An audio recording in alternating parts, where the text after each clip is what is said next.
Welcome to Cut Daisies and Unicorns. And we are here. We are ready to entertain and to challenge and to... I don't even know what else we're going to do, but it's going to happen today.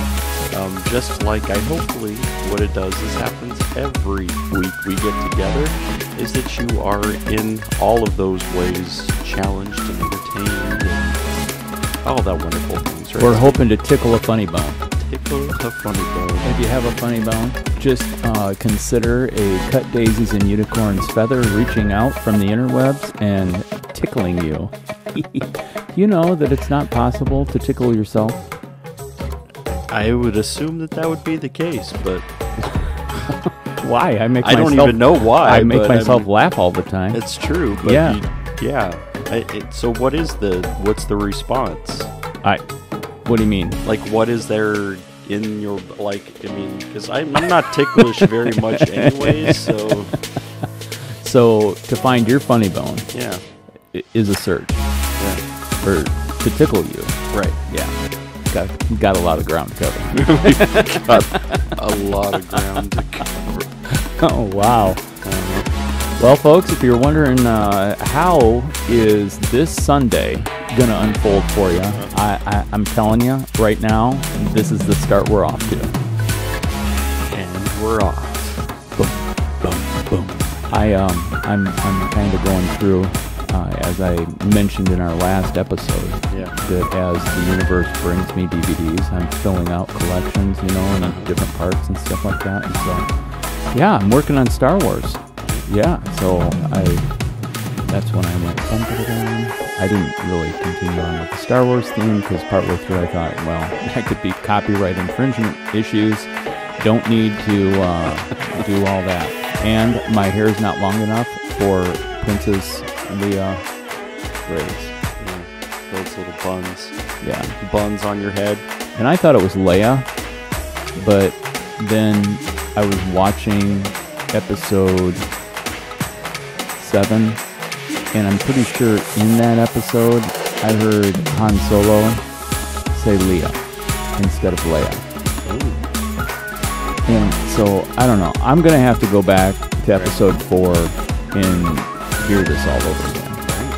People, there are some Star Wars nerds out there that are freaking out right now. Right. Just because we're sitting there and like, are we really trusting all of our entertainment value on these two people who can't do math and pronounce Star Wars characters names?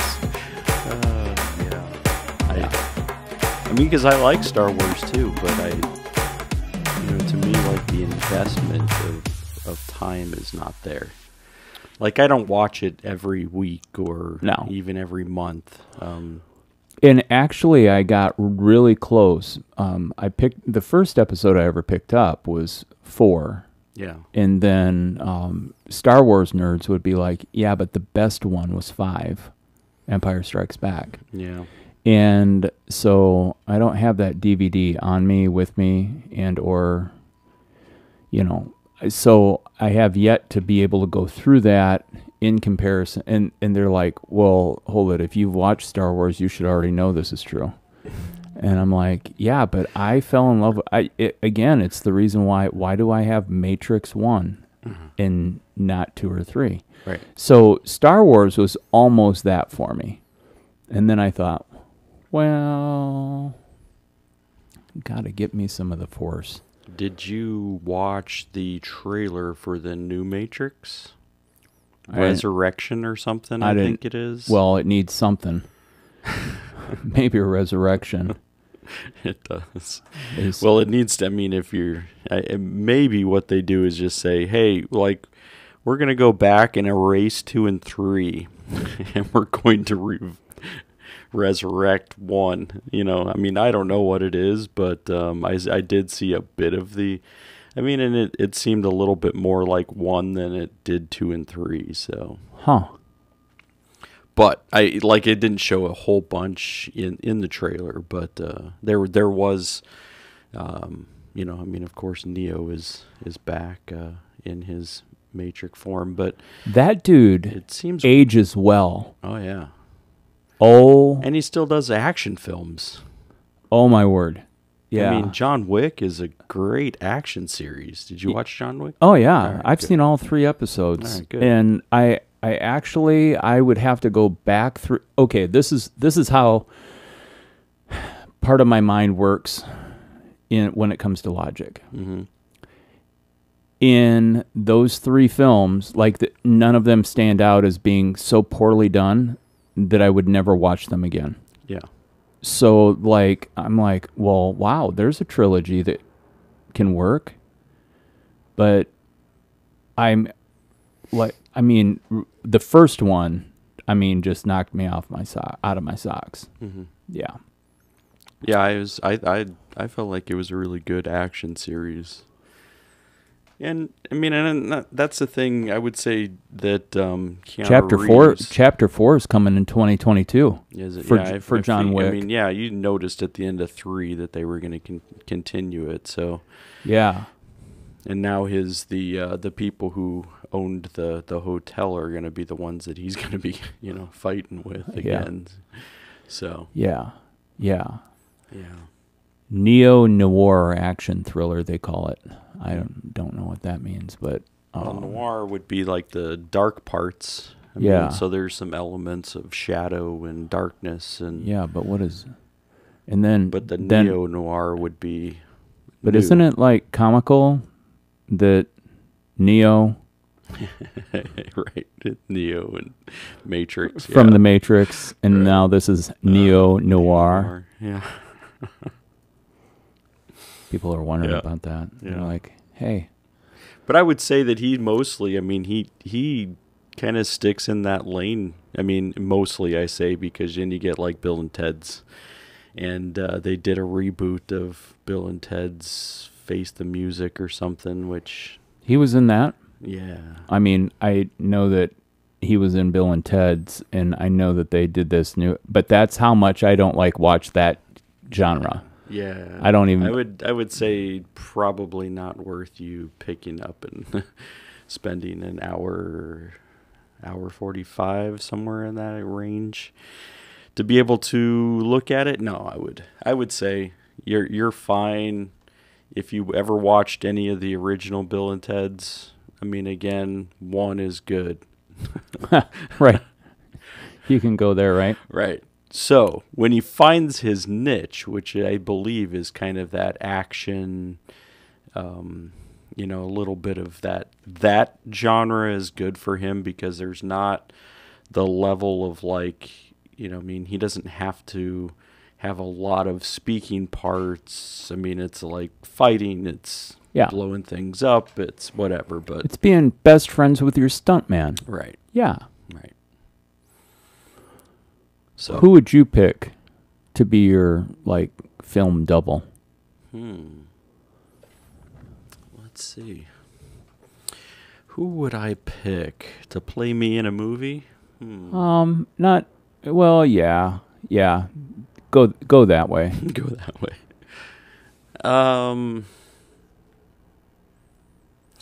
Yeah, so I mean that's a good question. Maybe I had somebody pop in my mind when I looked at you. Yeah.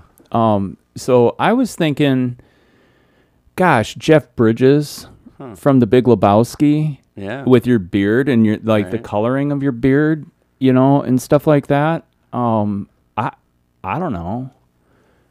But I mean, might be. sometimes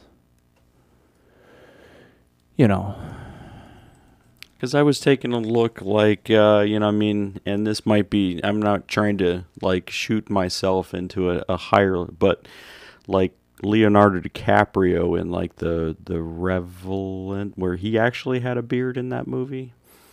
Okay. So, and I'm not saying I look like him, but... Well, just, I mean, for, like... stunt doubling and the person who could, I mean, and we're talking about, stepping in to take on the riskier things. Right. Jeff Bridges has blue eyes. True. So, I mean, like, there's that. He wears a beard nicely. Mm-hmm. I mean, he's got a little bit more flow going on with his hair. I mean, usually, like, depending on the time of the season. Right. He wears his hair longer than you wear your hair. But, I mean, you can always grow your hair out, or he could always, cut his hair off. I mean, if he's playing you, this is about him conforming to your image. Yeah. But yeah, I don't know. So, what about you? Who would be playing Steve in a movie? Oh, I don't even know. Let's Gosh, see. this is like... Let's point back. Let's go see. I like that. I like that kid who... hold it. Let me pull it up here. We're doing a lot of Google searches right now. Right.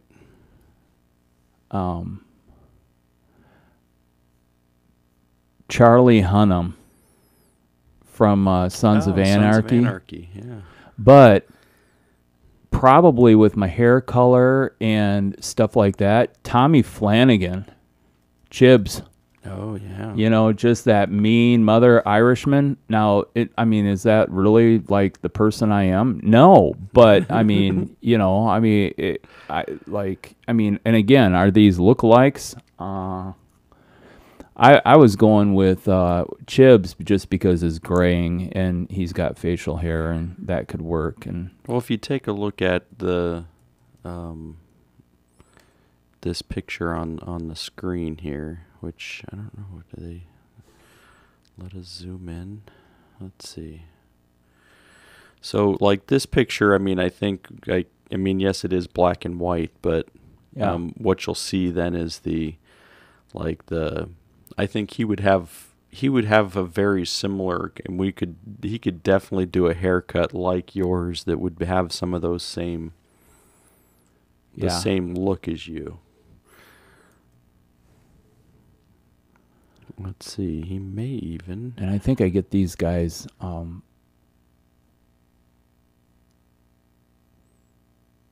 mixed up. Which guys?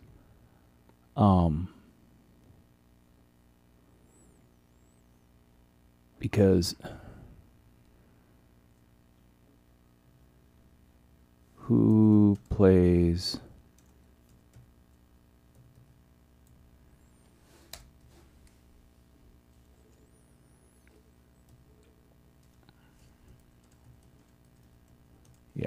this Google search. Everybody's like, who's listening? Oh yeah, see, the guy who plays Bjorn Born in the Vikings. Oh yeah, he's the one from Home Improvement as a kid. Oh, Bjorn Born is Alexander Ludwig. I didn't realize that he was from Home Improvement. Yeah, he was the. What is that? Hold on, let me make sure. Yeah, so he was the older brother in. But we could take a look at a photo like this one right here. He's got a. I mean, if that's not the guy I was thinking about. Though. Oh, you weren't. No. I was looking for Ragnar Travis Fimmel. Again, very much like. But we've talked about this before. As far as characters, I feel like I'm more of a Floki. And here we're like taping for. I don't know if this is going to be taken down by YouTube or not because we've got all this stuff. We have images. I think images are okay. I mean, because we're not. Oh. We're not saying they're ours. Oh, they're not ours. For the record, just in case when that all goes through. Yeah.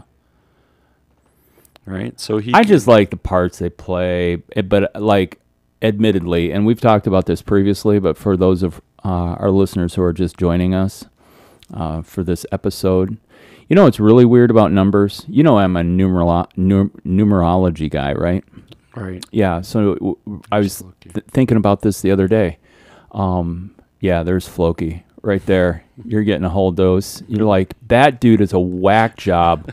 He looks crazy. And I'm like, well, I mean, you don't know the inside of me. Right. You know?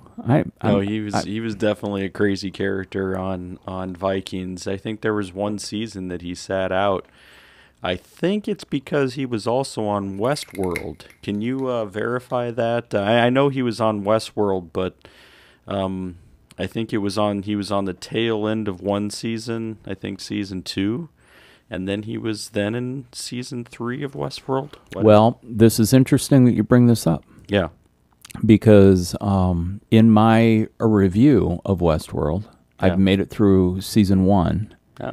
And I am in episode 4 of season 2. Okay. So I couldn't answer that question. Oh, because you're not at the end of season 2 yet. Yeah. And there's only 3. And so I'm already bemoaning the fact that I'm halfway through this whole series of things. Do you know did they wrap that up in season 3? Is it done, or are they still continuing Westworld? There's a season 4 coming. Oh, is there? Okay. I'm pretty sure. All right. Because I haven't watched season 3 yet, so I've only watched 1 and 2. And I know that what's his name, like Jesse from Breaking Bad is in season 3, which I haven't gone to check out yet. So someday. Yeah. The 4th season. Oh, that was announced. They think late 2022 is looking likely. Nah. So, what, do you want me to give you a holler when I'm like starting season 3 and you're going to come over to the studio and watch it? Sure. We'll watch it. We'll catch up together. Oh, man. I'm telling you, I watched a movie, movies by Lisa Joy.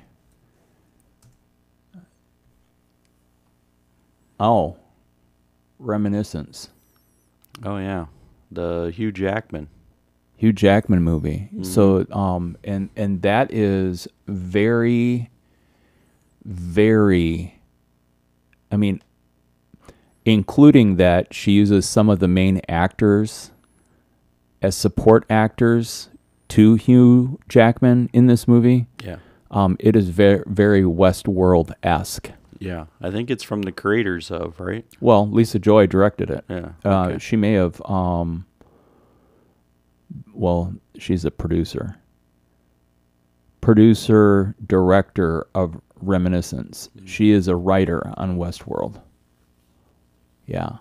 Yeah. And I can't say enough about El Camino. I think what made me really appreciate El Camino was watching that 13-minute documentary. Yeah, which I still haven't watched. About them coming together and just hearing the actors and the family-ness. It just reminded me of, hey, we're getting a band together, and stuff. And I think about playing music with some of my besties back in the 515, and I'm like, that is a beautiful feeling internally of kind of the idea of a reunion of relationship. I mean, there's not a ton of people that I'd be super excited about that. Yeah. But about getting the band back together. Well, not just the band. I mean, a relational reunion. All right. Yeah. Yeah. So did you like Reminiscence? Oh, yeah. Because I would assume that you would. I haven't watched it. I've only watched some of the trailers for it. But yeah. I would assume that it would be down your path there about sci-fi and yeah, and all of the. Well, and actually, the idea of right now in season 2 in Westworld, the robots or the artificial intelligence that have gained consciousness, that this is spoiler alert for people who haven't seen Westworld, but because of their programming is coding. And one of my favorite quotes from the girl that got kidnapped by the one guy who's the main guy, she's like, yeah, I've kind of always liked code better than people anyway. And and so she puts her life and trusts in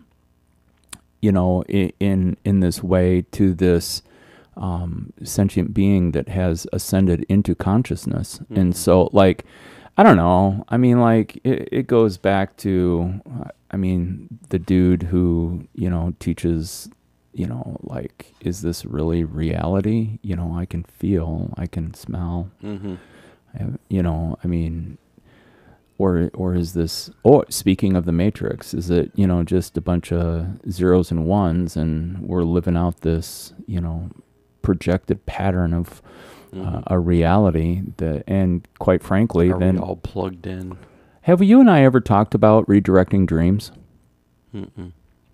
I mean, we've talked enough about dreams that I know that you don't dream often, right? Yeah, and so it's rare. A rare that I remember it, I guess, is what you'd say. Yeah. I've actually been experiencing a very interesting time travel phenomenon in my own life, and what as recently as within the last 10 days. And so it was the other night I went to sleep. I felt like I had been sleeping for 10 hours. I think you did mention this. And so then when I woke up, it had only been a couple hours. Yeah. But then the next 4 hours went by. I felt like I'd only been sleeping for about 15 minutes. Right? All right. That happened to me again. Oh. And so, but I actually prep my mind before I go to sleep so that my mind chooses the imagery of what I'm going to have my dreams about. Because I've had some bad dreams. Yeah. And I'm not necessarily a fan of living through that. Like, if I'm laying on my bed and I'm conscious enough at a level where I'm like, hey, I wonder what the dream's going to be like tonight. And I'm like, you know what? The yucky dreams I don't want a part of. So then, like, I actually have a go-to-sleep pattern imagery of what I watch in my mind as I'm heading to sleep. And I basically say to my mind, hey, yo, whatever you got to filter through and process and do, can you put it on the happy side of life? Has it been working? Yeah, for the most part. Really, really super interesting things occurring. Which, speaking of reunions, it's incredible and a reoccurring. I was sharing this with my kids who came out and visited over Labor Day. Yeah. I'm like, I often find myself dreaming. I'm in a house. I don't recognize the house. It's a weird house. I mean, it's usually like a big old farmhouse. And then it just has all these people that I've known at different times in my life.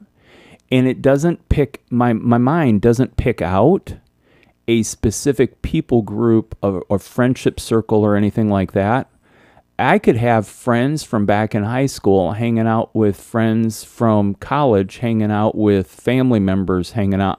And it's all, oh my word, it's wow, reoccurring.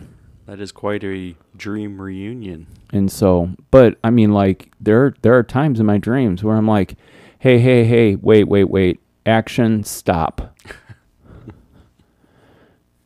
I need to move this to a different scene. We're going to pick a different part of the movie. How about we pick this part, and then I go to a different thing. And so like a DVD where you can pick the...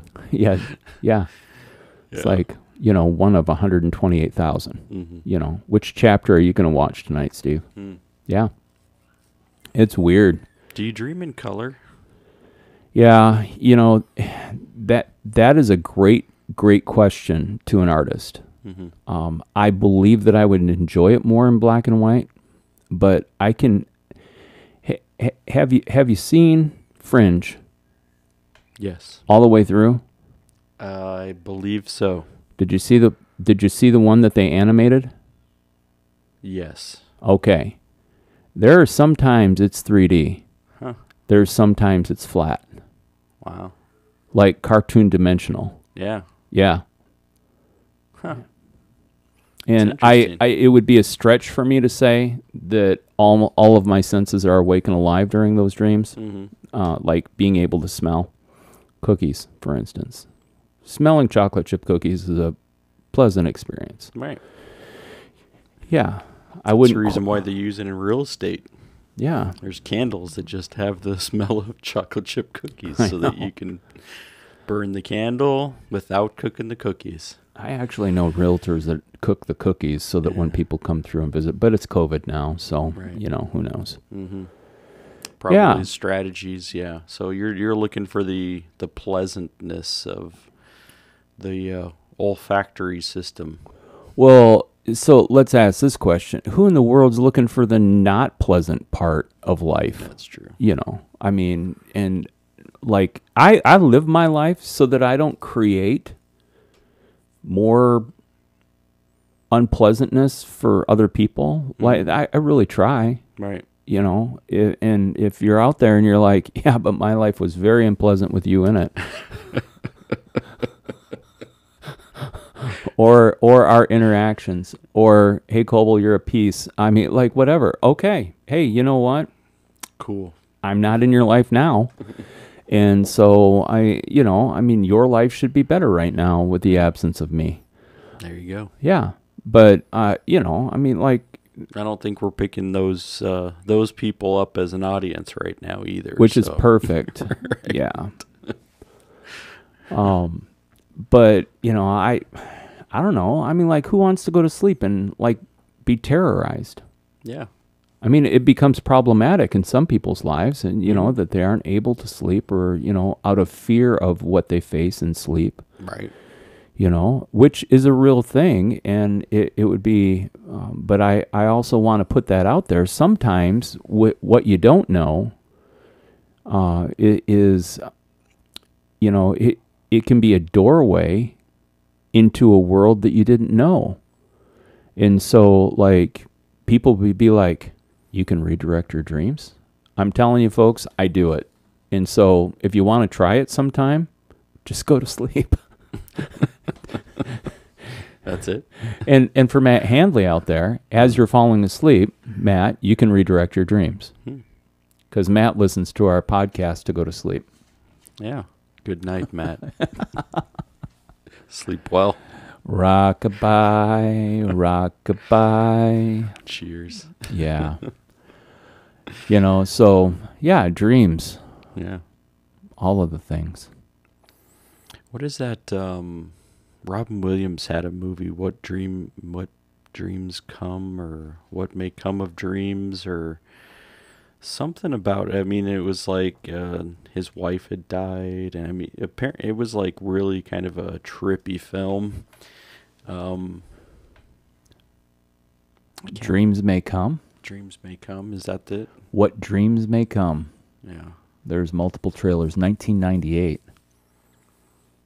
Yeah, I remember it being kind of... directed by Vincent Ward. Like, what is this all about? Cuba Gooding Jr. Yeah, I forgot he was in there. Annabella. Scora. Ciora. See, that doesn't ring any bells to me. Yeah.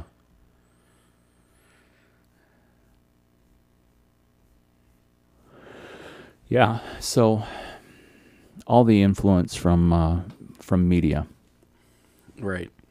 Hey, by the way, sunny and 74 in Chicago today. Oh yeah, we forgot to do a weather report. I was going to let everybody know. I heard when I heard the DJ,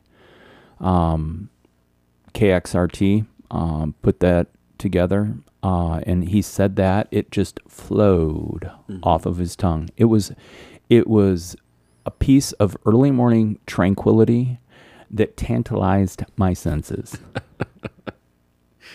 Yeah. Sunny and 74. I'm like, wow. They're getting all the S's all correctly put together. Yeah. And it was, it was a lovely drive-in.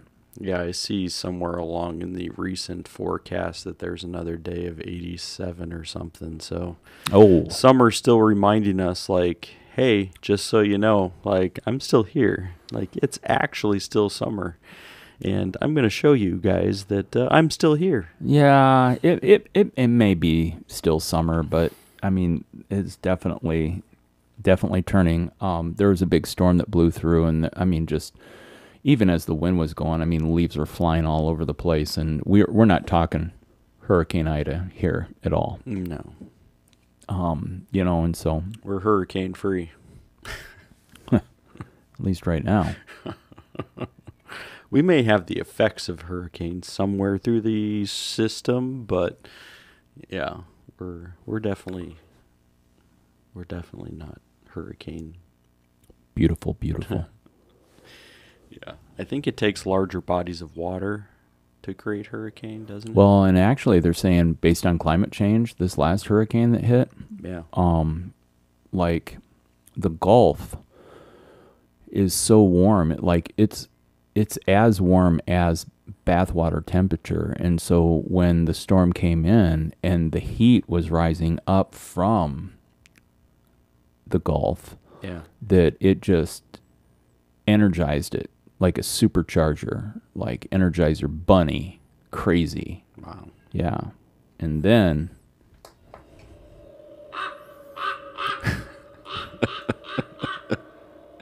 death came knocking. Uh-huh.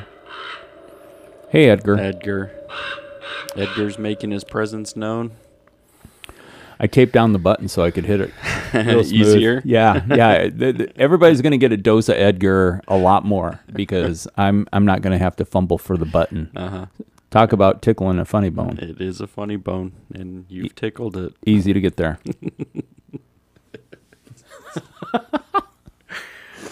Oh, man.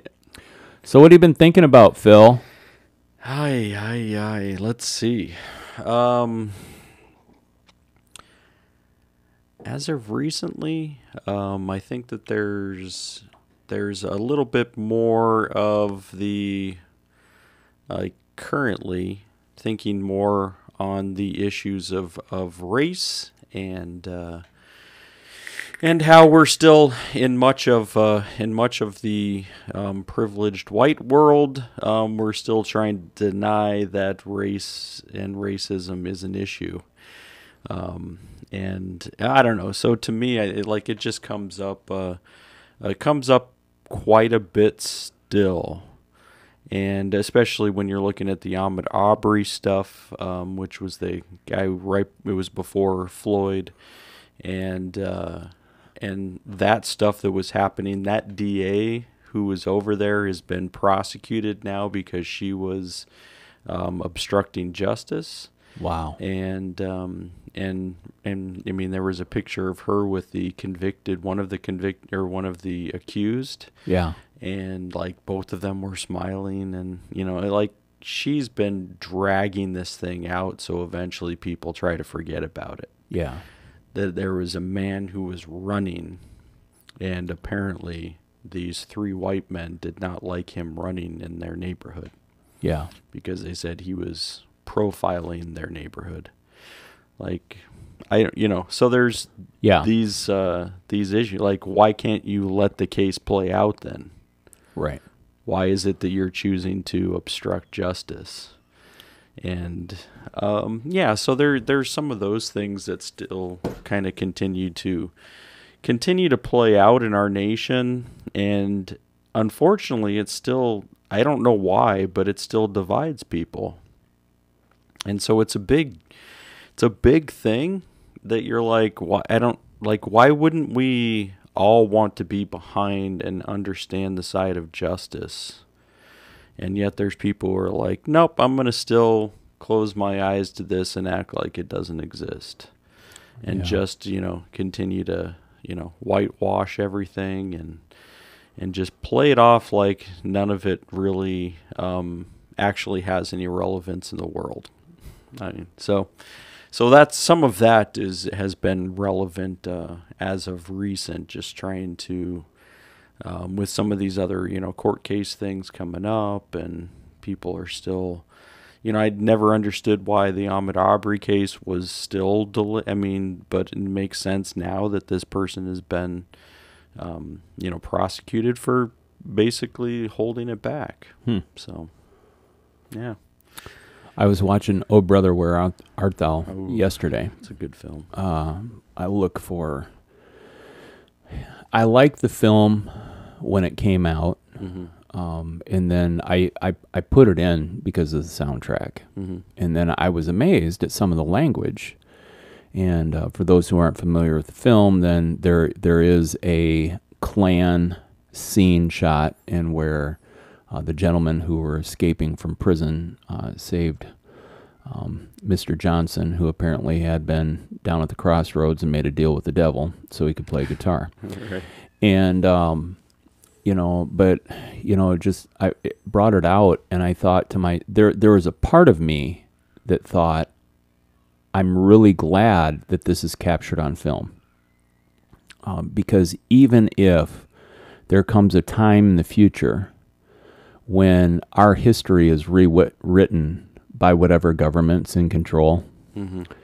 then, and maybe then this movie gets pulled from the shelves too, and stuff like that. But, and people are like, where is your head at? And I'm like, well, I mean, I'm not talking in the next 10 years, right. But I could be talking in the next 75 to 100 or 200 or 300 years from now, if there is a world, Earth, I, speaking of that, watched Armageddon, Bruce Willis movie. Yeah.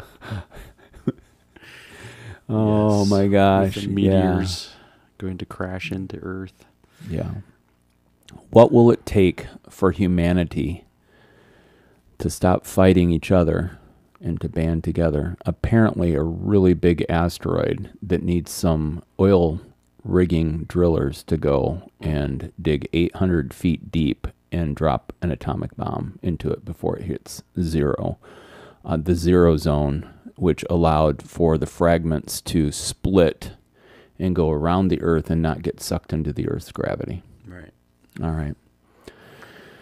Yeah, I'm getting to a place on my media viewing and what I'm listening to. Like, I need to start listening to other podcasts.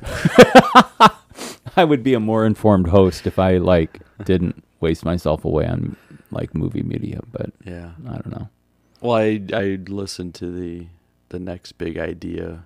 They deal a lot in science, and I mean the one before they talked about parenting, which they had a whole thing about parenting. They brought in 4 different people that they had talked to, in other episodes, and they kind of just put one parenting episode together as they were saying, hey, guess what? We're starting back to school, and lots of people are doing in person, and so with that, hey, let's hear from some people who are writing.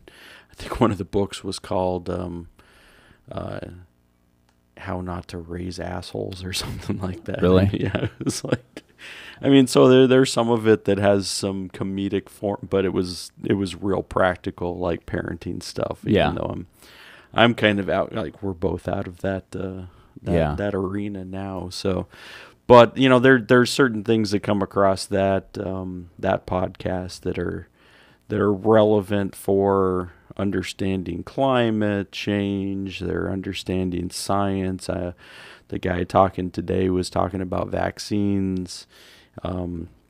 Ultimately, vaccines was one of the topics within the range. They were talking about how over the century we have doubled our life expectancy. So during the last pandemic, Spanish flu, they were saying life expectancy was at 41. Okay. And, now we're at 72 and a half. Yeah. And all of these things, these changes that have occurred over time, some of them big, some of them small, some of them scientific, some of them you wouldn't even think were big changes. Things like the sewer, system. Yeah. Water filtration. Yeah. We no longer mix our, excrement stuff with our stuff. With what we take into our bodies. Right. Yeah.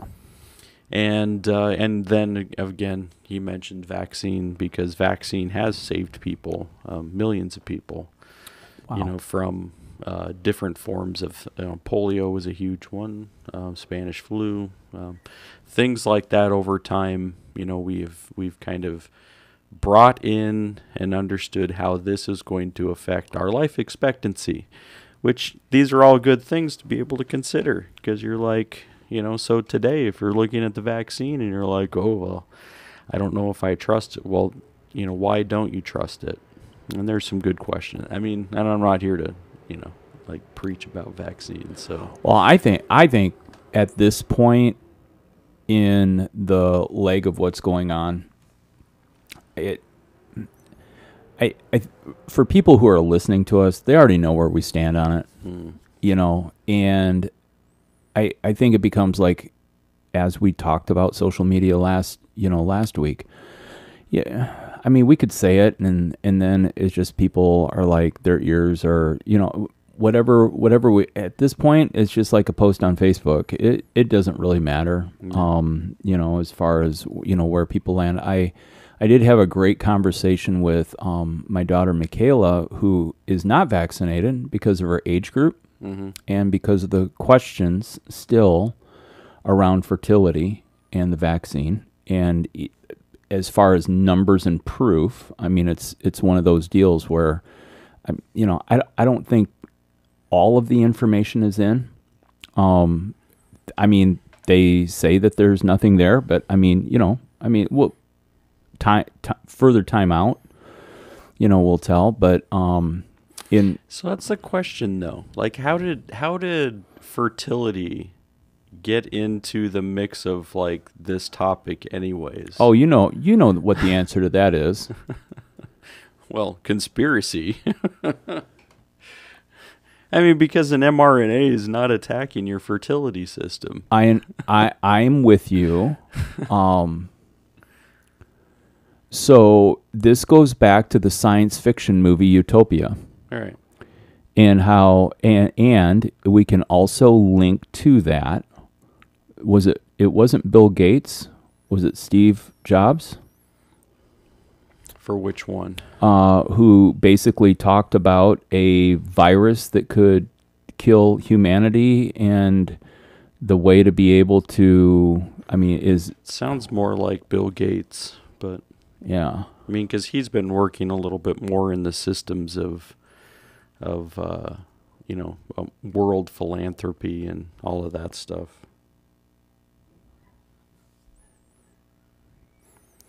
But that's, I don't try to question people's intelligence at all. I mean, because people need to, use their brain, that they've been given. But I just wonder, because you're right when you're talking about age group, because, my daughter brought it up too before she was vaccinated. She's like, well, this is what I'm hearing, that it could attack the fertility. So, we can become infertile. And I'm like, so let's sort through that. Let's seek out some of the answers to it, because, because I'm not trying to test your intelligence, but I'm just saying we've got to work through this intellectually. Yeah, which, again, for people who listen to this podcast, know that that's what you would push for. You would push for being the most informed. Right. Yeah. Yeah. Yeah, there's a practicality in that, and in your point about the vaccine and the current vaccine is you really need to be informed of how that vaccine works and what it's there to do. Right. So Bill Gates warned that the next pandemic, or that if anything kills over 10 million people over the next few decades, it's likely to be a highly infectious virus rather than a war. Mm-hmm. He said that in a TED Talk in 2015. Right. So you combine that with the Utopia, the science fiction series, and basically it is talking about how they uncover that there was a very rich scientist that wanted to get injections to people, and that injection purposefully was so that people couldn't get pregnant, because of the population on the Earth. Right. So it was population number control. Mm-hmm. And I think that even though that was released in 2020, I don't know, I think it's kind of funny that in 2015, Bill Gates said that.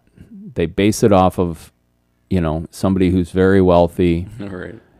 But we also... But not a scientist. But we also realize that the comic book series...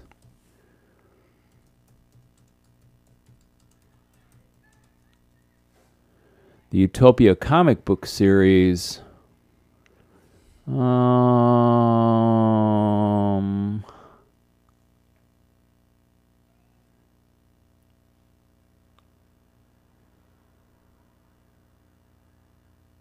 There. Let me find out. I'm trying to find a date of when the comic book series and everything actually came out, and I'm leaving too much dead space to really be able to get there. Yeah.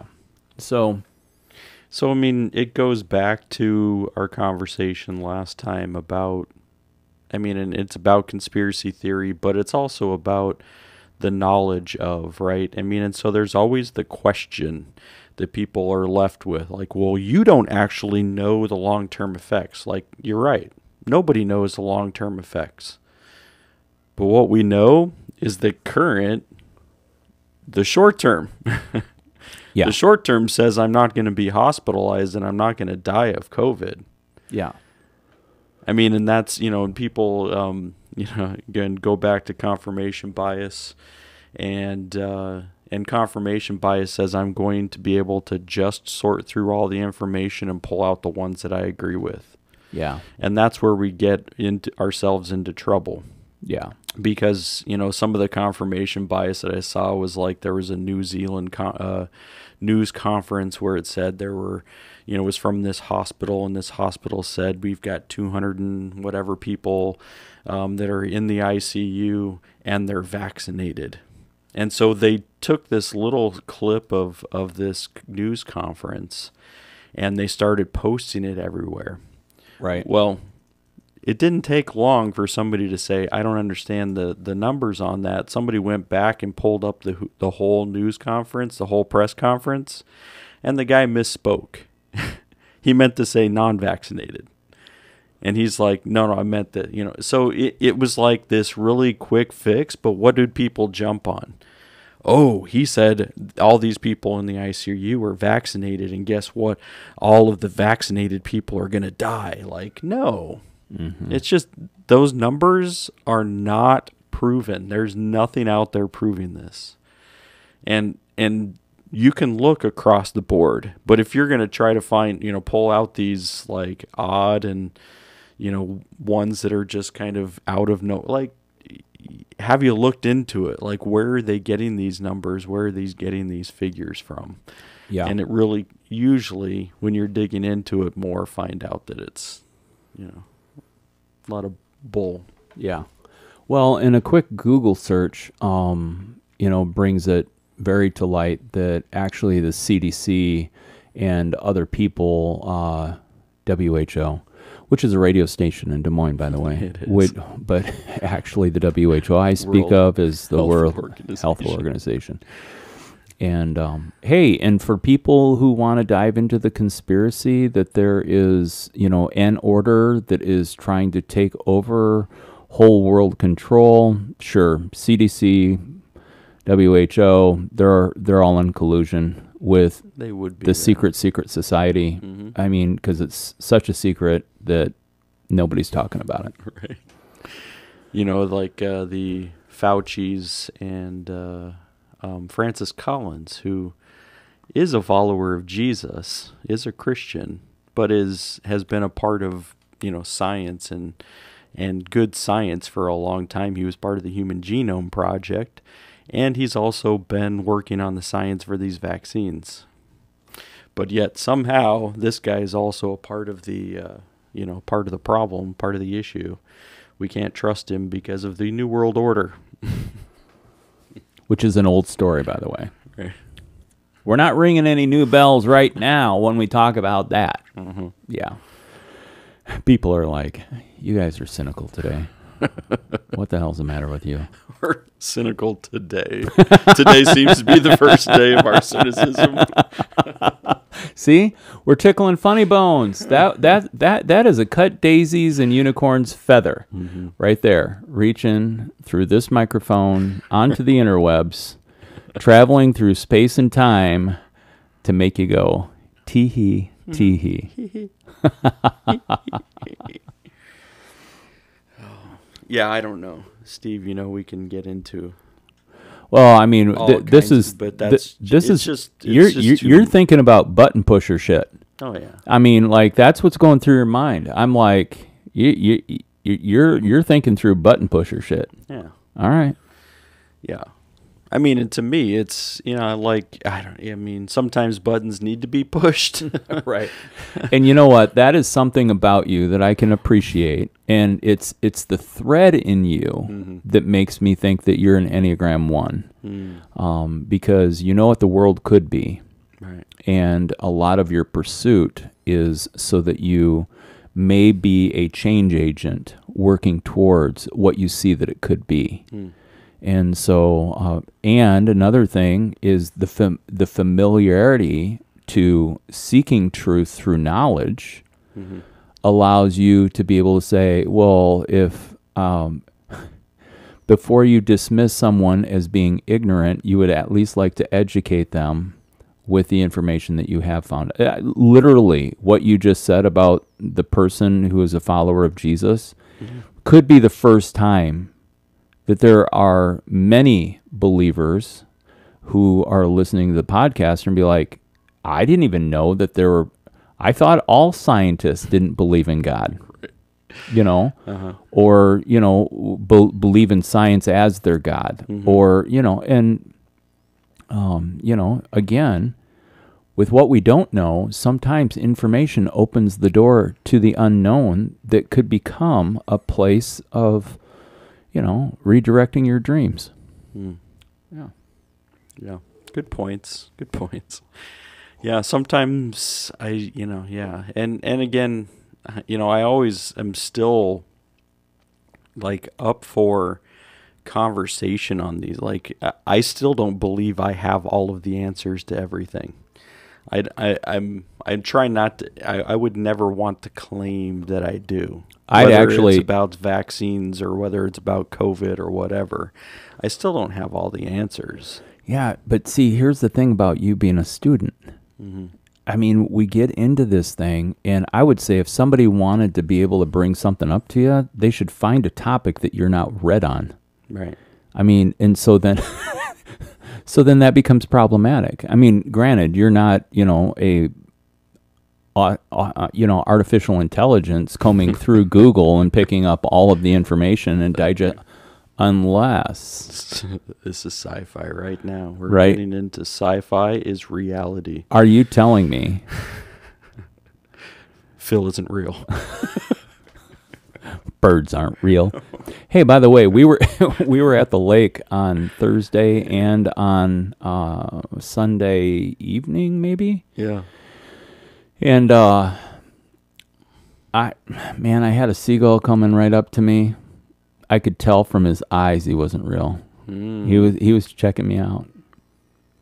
Just and waiting to hear what you had to say. Well, I just flipped him off so he couldn't use any of the footage on any television shows or anything like that. Closed circuit television. What are you going to do now? Yeah. Bird. Yeah.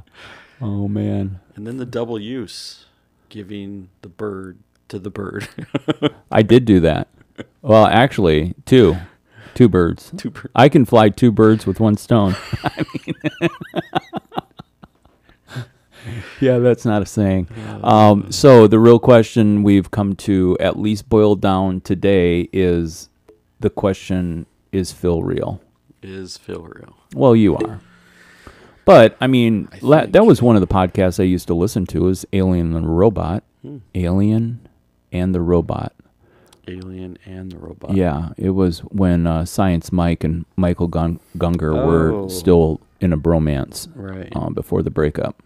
Yeah. And if you're like, what was that all about? I would say, you know what? It's the beautiful parts are so past. Don't even get into it. I would not waste your gray matter with any of this information. But yeah, I think where I was really going with this was that Michaela and Adam are planning their honeymoon, and so now they're faced with that because of one of the ports of the cruise that they're going on. I think will require them to have shots, and so they're working through that whole thing and shots and stuff like that. And I mean, I think I was sharing with somebody, or maybe we talked about this last week. But I just recognize that this time, this season, it's changing me. Like I know it's changing me. And at that point, getting into a conversation that I had with Amy even last night was the reality is we're not the same people we were a year ago. We're not going to be the same people we are today 5 years ago or 5 years from now. Right. See, and if somebody wanted to take that out of context, they could twist it all around about what I was just saying. Because I misspoke. Right. And so, yeah, and one of the things, and this is, I don't know if it's an allegory. It's not a parody. I know this for sure. Because I'm getting ready to glaze some of my pottery and fire that tomorrow. Right. And as I was thinking about color schemes and things like that, some of the potters that I follow on Instagram, they have a very simple glazing process. You know what they've eliminated? They've eliminated the time that it takes to make a decision to do something differently than what they're currently doing. They found something that works for them.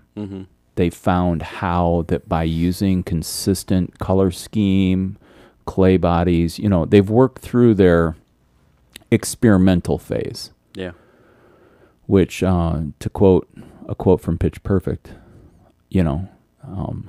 when he brings them into the studio to do the auditions, he's like, this isn't high school where you got to work out your experimental.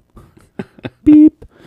So anyway, but I bring that back to there's a beauty in simplicity. I haven't gotten there in many facets of life, but like when I was working back at Glory Day, I had my work uniform, whether it was a pair of jeans or a pair of khakis or something like that, and my Dickies shirt. I got to pick black, blue, light blue. I mean, but it can there be complexity in simplicity?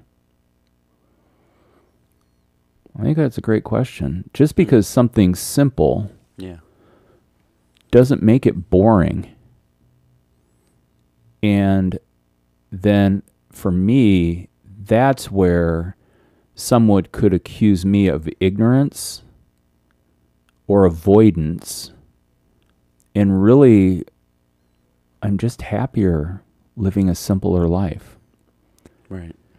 And so I think one of the things that a compounded, difficult time in history, and there's going to be history books written now, whether they're banned from the library or not, and you're like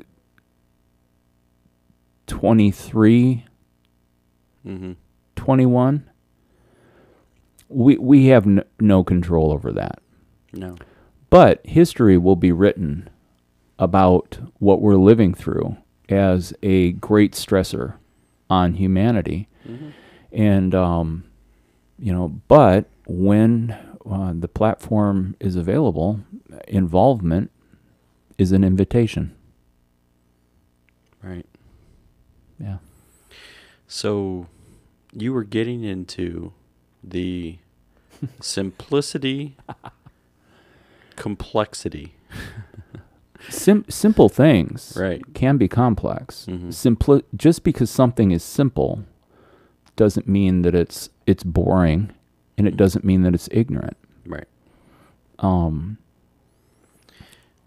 I think that one of the greatest distractions going on for humanity today is the overload of information.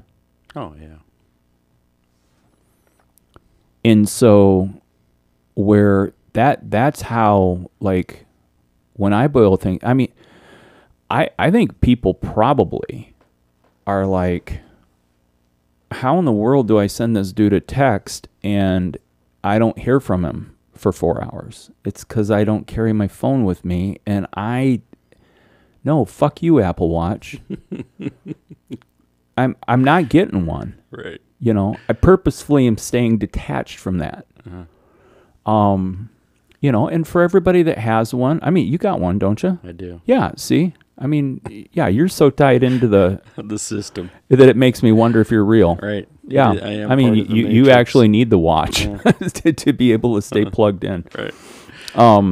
But I think that's even parts of the technology now that are so the do not disturb mode, right? When you're driving, like some people would say, well, I don't want to turn that on because I might miss something from point A to point B. Like, what are you going to miss? Why would it be so vitally important? And why is it that somebody can't just call you then? Because you can call even when your no disturb is on. Yeah. Right. While you're driving, you can still call them. I mean, lots of cars now have the hookup, the hands-free, play through the whole sound system, but what's our issue then? I mean, so at night now the phone for me also shuts off. Like, it doesn't shut off like power down. Right. But there is a time frame now that it's like here to here, like, there's 7 hours, I think, is what I have my sleep cycle on is like 7 hours. So it'll shut off and not alert anymore. So, and the same thing, you could still call through that, if there's emergency pieces, but I'm not going to get text messages that are going to alert or beep at me because it's kind of shut down. So it's the same thing. I'm still now trying to be able to say, where's the limit? Yeah. Like, I don't want to be available 24/7. Yeah. And if I don't want to be available 24/7, how is it through the use of this technology that I can actually make sure that I'm not available 24/7? Yeah. And so I think that, yes, there is the complexity of simplicity. So even in simple, like we're trying to simplify, we're trying to reduce, and yet there is a lot of complexity in how you're actually going to simplify. And I'll tell you, when it comes to food, which we're not doing the cooking show today, everybody. Right. But like when I do tacos, I mean, like, I like sauces. I'm not going simple there. Right. But there are simple parts of life, and boiling down into the simplicities that, we've kind of talked about. Like, I went through, we're heading into fall. Right. So I went through my closet. Any pair of shorts that I did not wear this summer, getting rid of them. It's going to Goodwill. And then I taken a look across, and then I got into, and I was like, all right, can I get rid of that flannel? Should I get rid of that flannel? And actually, the flannel that I wore in today that I don't have on, because I would prefer to be on camera in something that is, it may have a pattern on it from being a t-shirt, but, just solid colors. It shoots video better. It does. Everybody listen to the podcast like, I have no idea what shirt you're wearing. I'm like, it's okay. It can still be a secret. It can be a secret to you. It's my conspiracy. You make up your theory. But yeah, and that flannel, it's all cotton, but apparently I dried it in the dryer too hot or something like that, and the sleeves are short. Now, anybody who knows me would say, why does that matter? You always roll your sleeves. Right. And I would say, well, it matters because when I roll it up, it's rolled up further than I really like to wear my shirt. But ask me if I have any short sleeve shirts. Do you have any short sleeve shirts? Not that aren't t-shirts. The only short sleeves I have are, t-shirts. Right. And then I've got a uniform for that too. I'm down to, as far as print t-shirts, I literally have 5. That, if you're wearing print t-shirts outside all the time, that means you're doing wash more than once a week. Yeah. But I have my uniform t-shirt, which is a black tee made by Calvin Klein. Hashtag not a sponsor. So you're trying to go towards the minimalist life? Have you seen Minimalist? Do you know what I refer to? I know of what you speak of. Okay. And what I would say about that is that I think I'm currently on a journey. And here's my journey. We've talked about my life being chaos enough through the years that I've lived, that there is a part of this season and journey where my body and mind couldn't even deal with rest and peace. Not R.I.P. Right. Not all together. R.A.P. Right. Rest and peace. And not peace. Rest and peace. And so I think part of my journey is to be able to shed parts that I've carried along with me along the way. And so some of that goes back to, like, I used to carry around totes and buckets with stuff that I hauled for 30 years that I never even opened the tote or the bucket. But I'm actually in a practice that if I have totes and buckets, annually, I'm going through it. And I at least now, before it was like, do I have any use for that? Oh, maybe I'll want to use that sometime, or blah, blah, blah, blah, blah, And now I'm asking the question, when I was dealing with flannels, I was like, am I at a place emotionally to be able to get rid of that? I literally, one of the things that I gifted at Goodwill was a University of Michigan zipper sweatshirt, and it's gray with the Michigan emblem with this white wool stuff. Yeah. All right. Nice sweatshirt. Has not lost its value in keeping me warm. The real question is, how much keeping me warm do I have available to me in my home? I have a ton.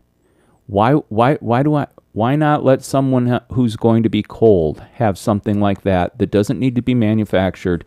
This gets back to our carbon footprint that we were talking about last week. And just in the reality is that I'm like, if I haven't worn it in 2 years, why would I keep it?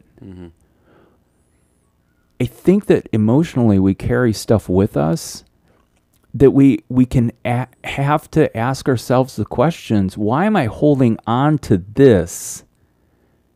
Where what we're doing with this is that we're carrying a burden. It's a weightedness of stuff that we're carrying around. And I think that my process of, I'm using a physical thing to really represent what I'm going through emotionally as a person. That's not the only thing that I'm gifting on, or I'm casting away, or I'm setting aside. I think one thing I've been thinking about lately a lot is what things am I holding in me that I haven't forgiven myself for? And I'm just starting to work through some of that stuff. Right. There's a lot of stuff that I have worked through, but and just those kinds those are the kinds of things that that's rumbling around in my mind, and I take time to think of. And so like this all comes back to glazing. Like there's a part where I recognize so much of the energy that is spent in the startup of a studio, is the trial and error. Like now with a relocation, I'm not getting my clay from the same supplier. Mm-hmm. Well, guess what? Everything that I had worked out in the 3 years I was working hard at it, it's kind of like out the window. Like I'm actually coming to the last 100 pounds of clay that I had from Minnesota Clay. And now I'm, buying clay at Ceramic Supply of Chicago, and actually ran into a new product that I never would have tried before, but it's Brooklyn Red. I'll be interested to see how it fires, what color, how deep, and stuff like that. Maybe this becomes like a signature element of what I'm doing, so clutter and but man, the simplicities, if you can boil down to simplicities, and that's the whole thing about a work uniform. If you have a standard set of clothes that you go to get dressed for work, you don't have to take the time to think about it. True. And so then it makes life lighter. It makes life easier. Right. And so that's good points. Yeah. So there's a lot of minimalist work going on. I think so. Yeah. Both internal and external. Yeah. And it's, for people who are out there that don't know that you could have the opportunity to do the same. We're just opening doors to the unknown right now. Mm-hmm. Apparently, that's what this episode's about. Opening the door to the unknown. Sharing what you might not know, and opening doors to places maybe where you've never been. Right. Which is, like if you want to talk about multiverse versus universe, and that's something I was thinking about this week too. The multiverse. Well, not multiverse, because multiverse is like worlds and universes, but they're like stacked on top of each other, right? Multiverse. And so like it's timelines are parallel, but it's different universes, same people, different lives. Right. Again, if you haven't seen Fringe, the series, this will... this will definitely be right down if you like this kind of thought. Right. But I literally think of my life's adventure as an adventure into, I know we're on the earth, but I think of it as sectors of the universe. Yeah. Yeah. I think it's good. We're just two guys flying through the universe. We are. Yeah. Sharing stories. Yeah. We've never been for a lack of it either. No. We always have stories, and we are never afraid to share. It's true. Yeah. Yeah, to me I think those are, it's interesting, even the way that the conversation kind of carries itself out, right? Is that there's so much that through all of this that we can even see kind of just a weaving together of common themes and, things that we've talked about and things that as we're trying to even move forward with sharing. So, I think I like your, the complexity in simplicity, but even also where that leads us to with minimalism and saying, are there moments that we can take a look at and say, I've got to strip back in order to reveal the things that are there? Yeah. Because then, adding all this stuff to our life, we think it's adding to us. Really, it's just kind of adding, more layers. And do we need more layers right now? And it all paired off of the comment that we have so much information available to us. Right. And I can imagine that there are generationally people from different generations listening to the podcast that would, say, man, I'm struggling. And I'd be like, like internally, I feel this drain struggle. I don't know what it is. I wouldn't call it depression, but I feel this, how is this so, you know, I have had times in the last 2 weeks that if I turn on NPR and they're doing a COVID report, I'm just tired of it, you know, and I went off a few episodes, you know, ago on that, and, you know, because there's overload. Right. And so that's my point about this, is that you have to start just taking time to think, okay, what am I overloading myself with? And where's the off button? How do I shut that off? Right. And if your mind's at a place where you're grabbing this stuff up and you're carrying it, and you have the fear of missing out on maybe I came to a place to realize within my, I'm sure I did at some point, and it's been years before this, I don't have the capacity to do all the things I'm interested in. I don't have the capacity to accomplish all the things that if I had put my energy and focus towards, that I could have accomplished. I don't have, so at some point I had to come to face in the mirror with the frailty of my own humanity, that I personally have limitations. And so in that, and I make purposeful choices. Hey, by the way, Steve health report, Steve living report, Steve update, you know, I'm on my 3rd week of setting my alarm at 5 o'clock to get into the studio. And I remember when we talked about it initially, I said it wasn't about the first week that I was really like, hoorah, yeah, all right, this thing. I'm on week 3. Yeah. I'm on day 2 in week 3, and this is a holiday week, which means that I spent time with my family on Monday instead of being a workaholic and going into the studio even while they were here, right? And so then, yeah, Tuesday, I did not get up and around with an alarm set.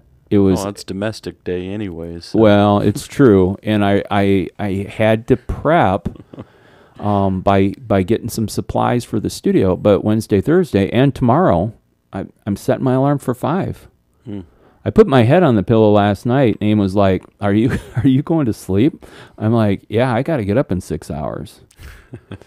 You know, I mean, like, and the alarm went off, and I felt like, oh.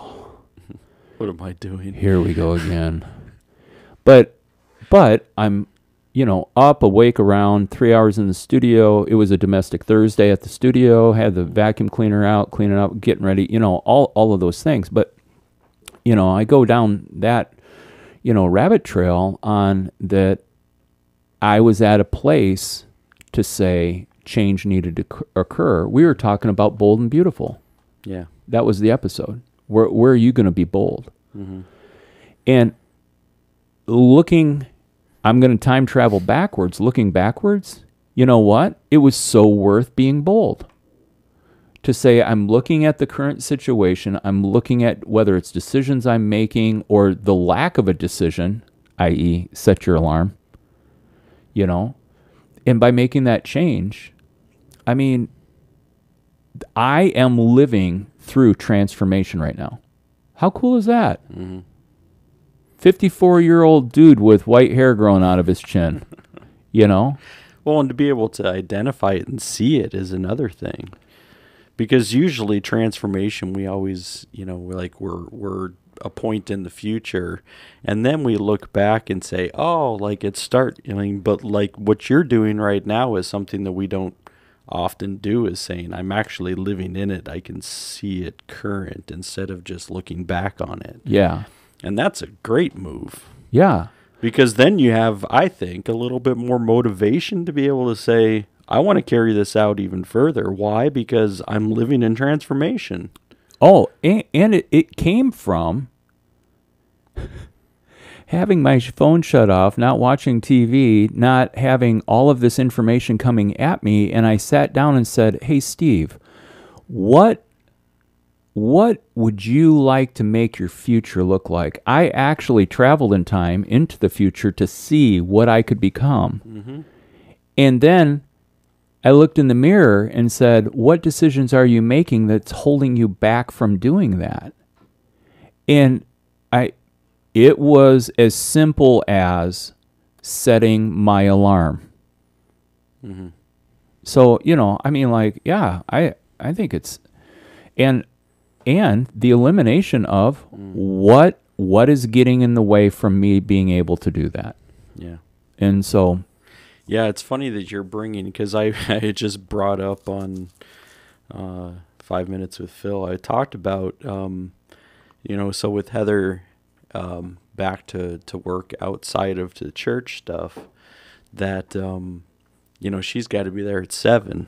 yeah. And so if I am trying to still keep a workout routine, I'm leaving the house with her at 6:30 and getting her to work so that I can go and work out so that I can continue to try to maintain this. But now it so there are certain days, and I think there was one earlier this week that was like, well, I can't try it. There's too many things that are happening through the day. So podcasting stuff, that on Thursday, like I would have to get up at 5 o'clock in the morning, get to the gym, be back in time before 6:30 in order for her to have the car to be able to go off to work. Right. And I'm like, I don't want to do that. Right.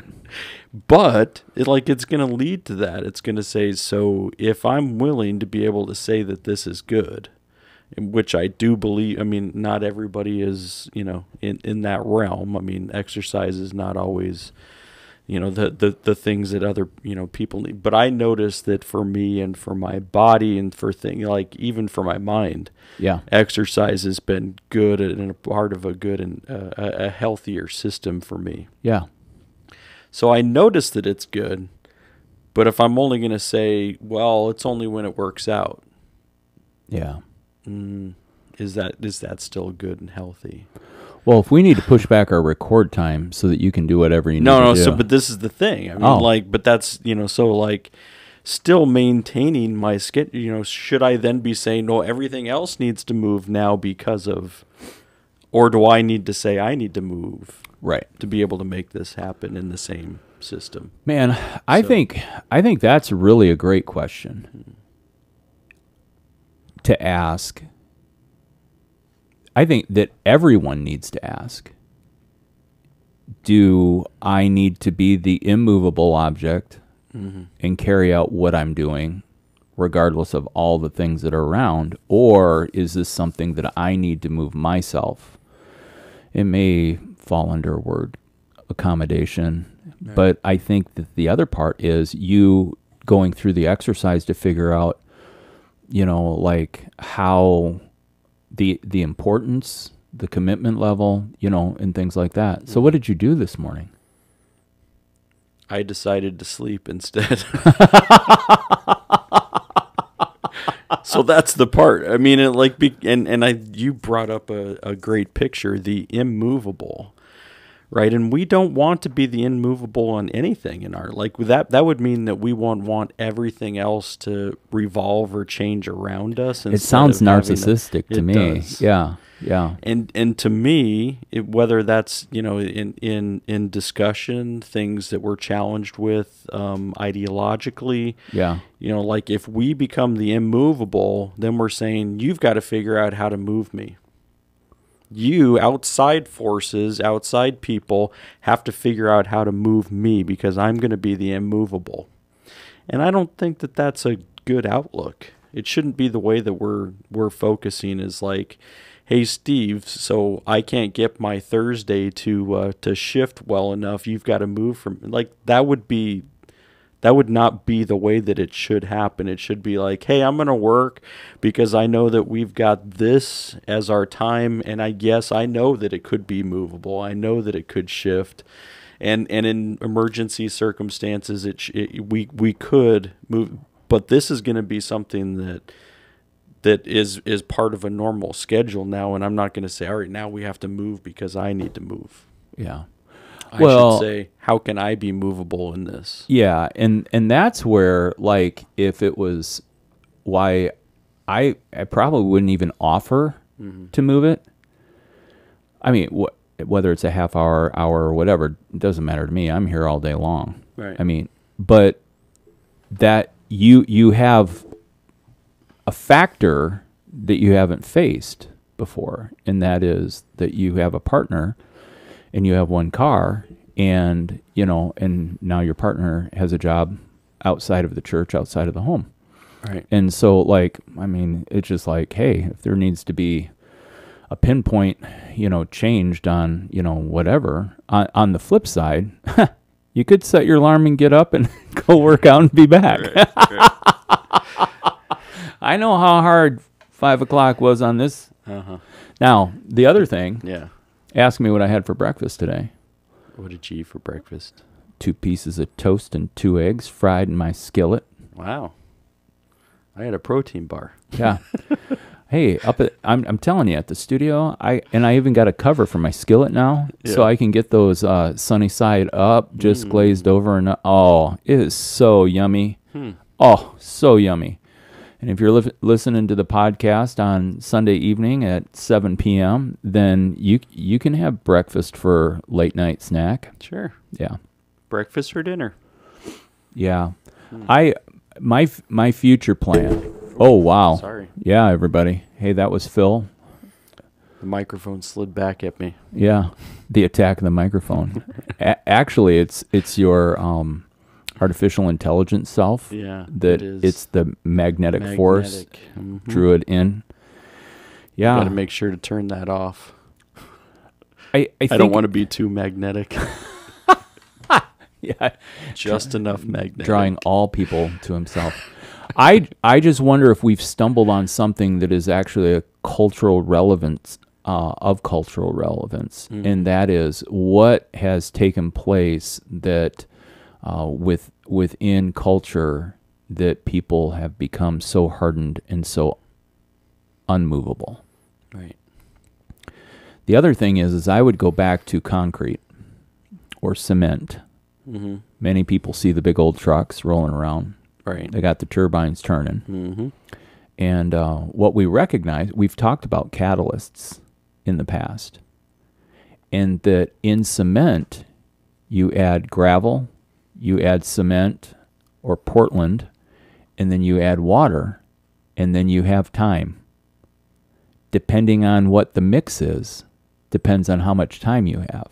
Mm-hmm. And we would be full of remorse, not to mention that there have been many a cement truck driver have to jackhammer concrete out of the back of their trucks because the cement set before it got dumped. Mm-hmm. They call it cooking, which is another Breaking Bad reference. Jesse Pinkman. Mm-hmm. We love you. We'd love to have you on the show. But so if people are saying, oh man, I find myself immovable. Yeah. I find myself in a place where I seem set,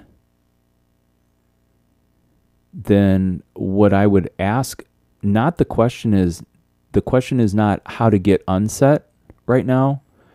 The question to ask right now is, what was the catalyst that made you rock hard about that?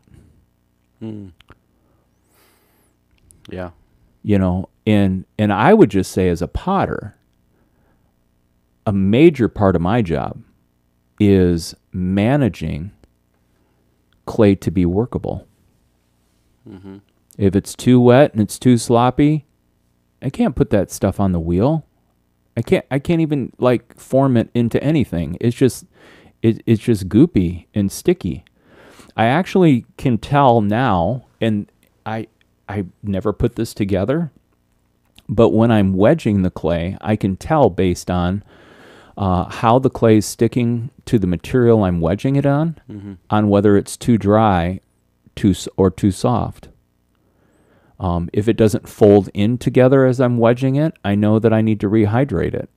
It's not going to do me any good to put it on the wheel because clay has memory, and so as you're wedging, the best thing to do if you're going to be working on a wheel is wedge one day and then let all of the clay align itself together with the particulates to be able to become cohesive together. Otherwise, it has a memory.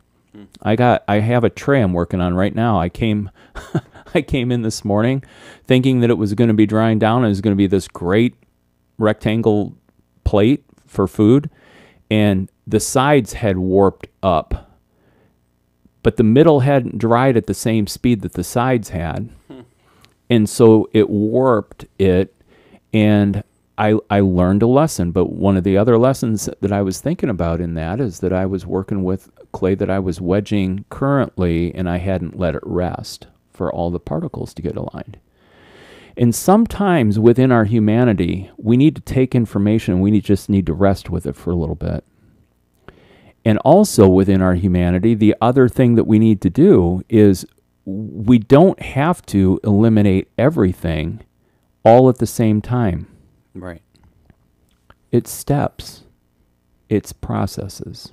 Transformation is steps and processes. Yeah. And so, you know, if there's some people who are listening that would be able to identify with being people pleasers, whether it's their boss, their spouse, their family, you know, and things like that, you know, a hard, fast, draw the line, cutting the ties, you know, that's not purposeful. I mean, you need healthy community around you, and you need to be a part of creating healthy community. It's a two-way street.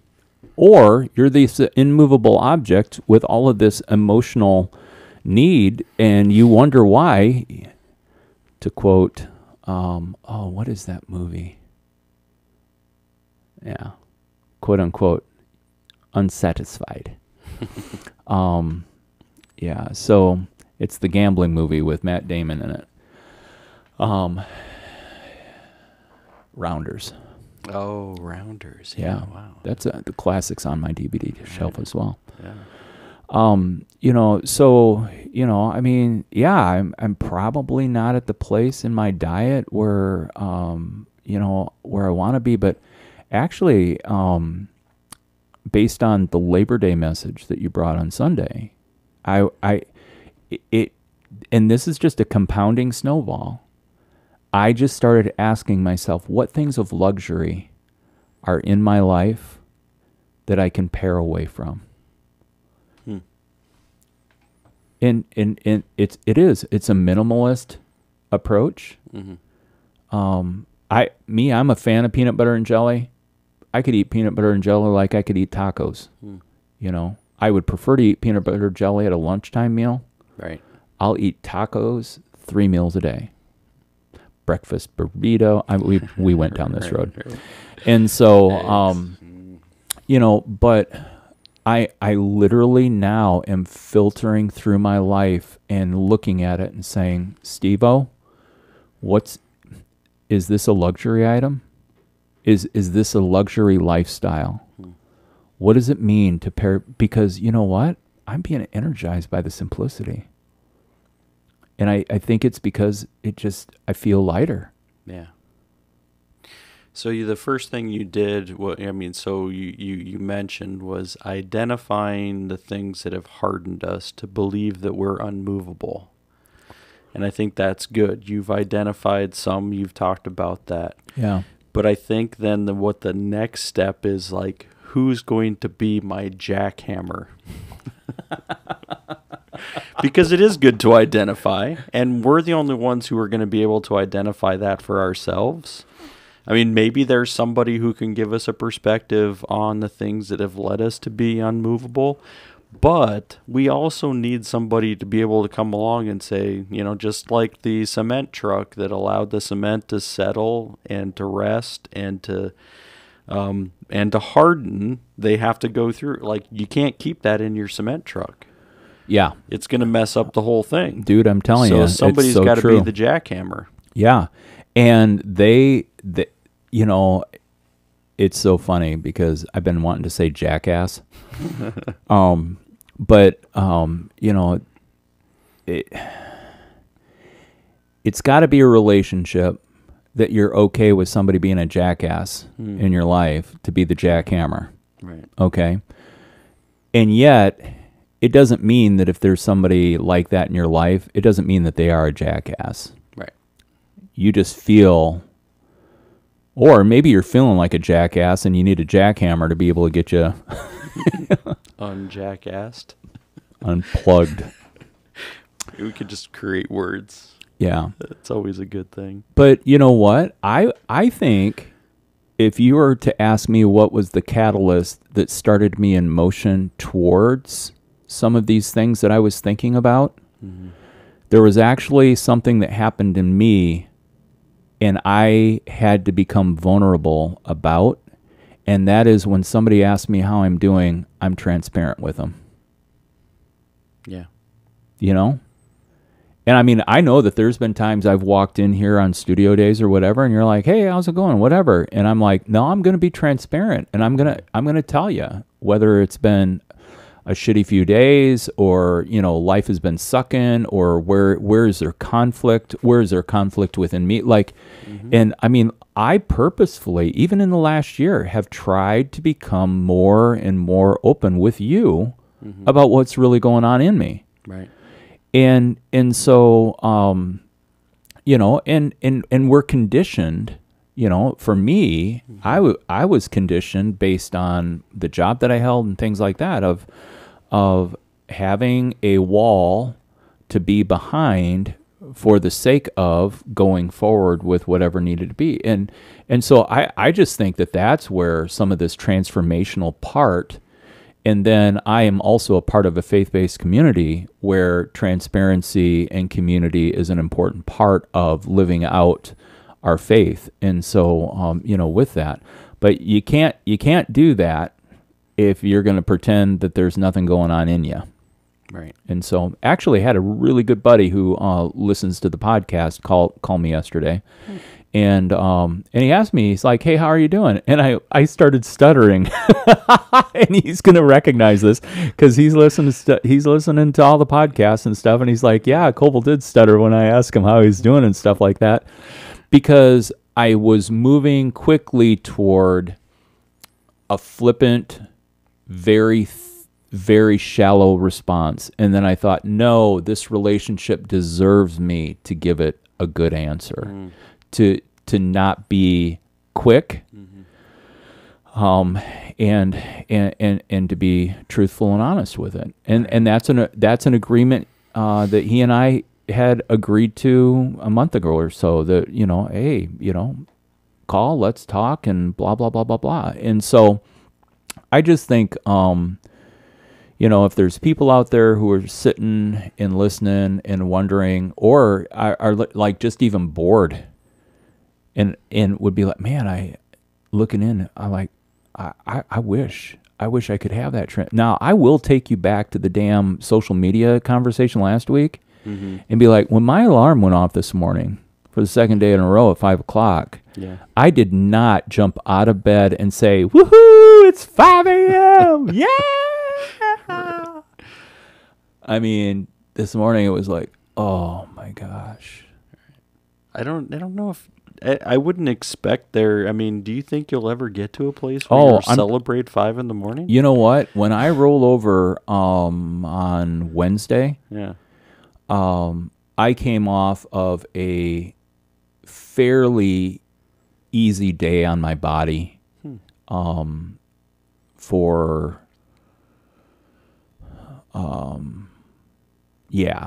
was a fairly easy day.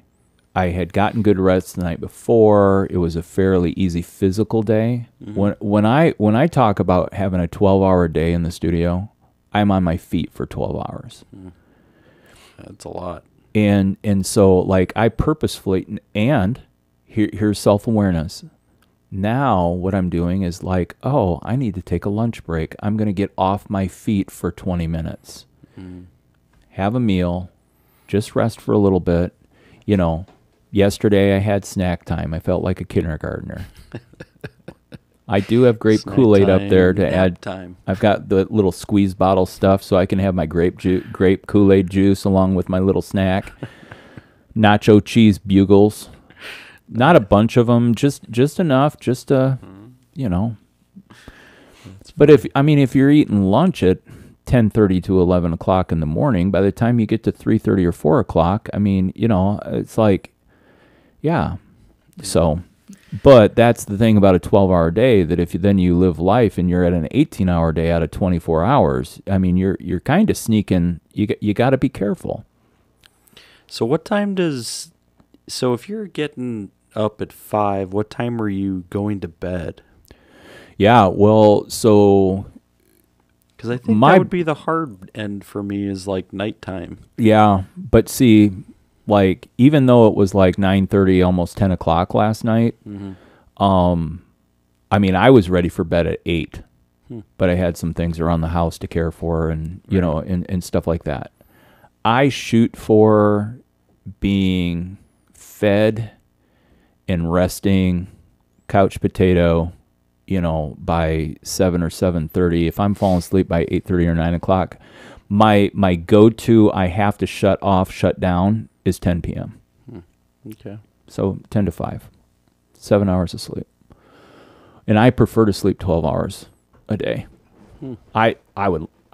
Yeah, that's coasting, baby. I love that. That is such a, for people who are like into the Enneagram, you're such a 9. I'm like, oh yeah, slumber. That's, you know, that'd be great. But that's not healthy either. Right. And so that's where I'm starting to look at, okay, how does motion play a part? Well, I am on my feet, you know, but I need cardio, you know, and then, you know, working towards eating the better things. But that's what I'm going to be looking at concerning luxury, instead of all the goop that I put on my tacos. Instead, you know, just paring back and taking a look at it, getting back to that Mediterranean diet so I can enjoy. Because I bought 500 pounds of clay. Well, you know where that 500 pounds of clay goes? 50 pounds a box goes on the steps. And guess who's hauling 500 pounds of clay up 3 flights of stairs? This guy.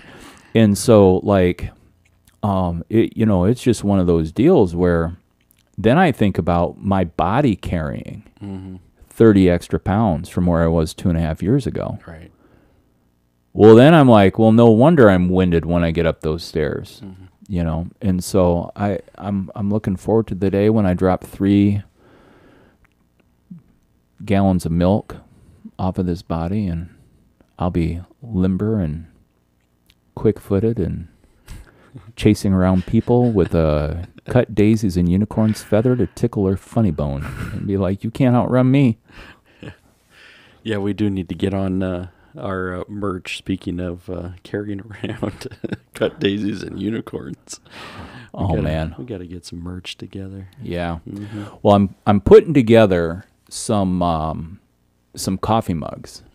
I'm like, that's my goal. I want to throw about 30 coffee mugs here in the next 2 days. Oh, fun. And I was thinking about it today. I'm like, oh, you know, I need to have a limited supply of cut daisies and unicorns. And so I'm going to think that through, because I'm not going to really stencil CDU on there or something like that, or, you know, I don't know. I'm going to think it through.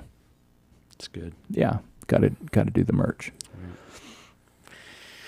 All right. I think we should probably wrap up. Yeah.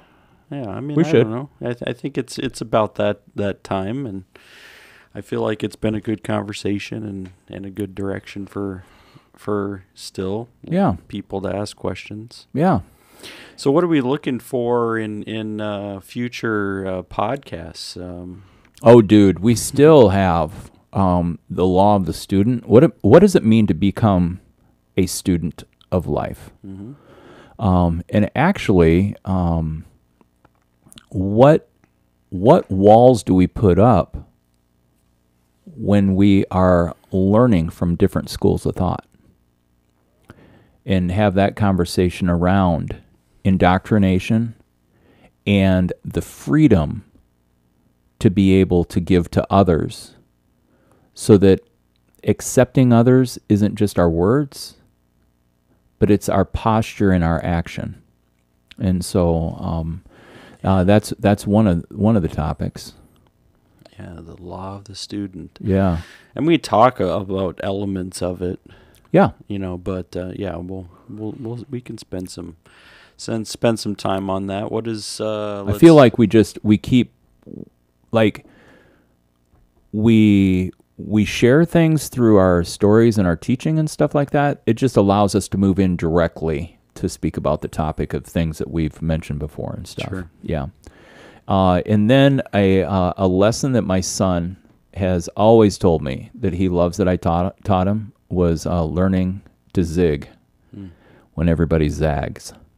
And so it is, and people will see that this is a value or principle in my life. I observe what is taking place and look for the opportunities to be able to move in an opposite direction of the flow and how that can work out for you. So zig and zag. And then we are preparing, and I was thinking about what we need to do. Anything that we talk about on our cooking show, we have to come with the recipes printed or some way that we can be able to get those, because I am not typing in all of the different recipes on what but we'll have to figure out that before we do it. Culinary episode, since so we've got that. And then we had a person volunteer to be on the show, and he would like to speak about the Denver airport and all of the conspiracies of what is around that whole thing and what that's about. That'll be fun. Yeah. And so, And we're going to try to do that next week? I don't know. Is that, I don't know. I'll have to shoot out a text and find out if that'll be available.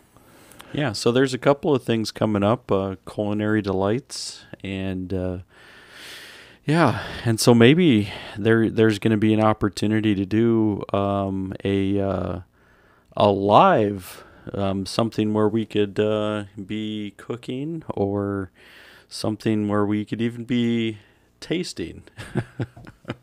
Well, I was thinking if we were going to do something, that we should have our own little potluck show, and hey, here's something to taste and whatever. But and that's where I was talking about numerology. I'll come back to that thought now. Okay. This is episode 8. Oh, right. It makes you feel like there's only 2 more episodes, or like there's only. When you're at 8, you think 10's only 2 away, right? Right. Except you have to count 8. Oh, so we're 3. So we're 3 away from the end of season 3. And technically they got the bonus week because based on travel schedule when we couldn't record. Oh, true. We slipped in a replay of an episode. Right. And but not to short the recording and the fullness of the episodes, then bottom line is we're giving you 11 weeks in this season, but you get 10 recorded episodes of Cut Daisies and Unicorns. So this is episode 8. When you're listening to this, there's only going to be 2 left. But I was like just blown away that, and then we go on to season 4. Right. And then based on that, that'll be our year cycle. 1 year in the studio doing this. I was thinking today when I picked up the equipment that I thought, man, gosh, this is getting easier. Yeah. And I think we mentioned it last week, just talking about that movement of it. Yeah. Yeah. It has gotten easier. All right. All right, everybody. We'd love to hear about your transformational moments. Maybe there's been a time in your life that you took some steps and change occurred.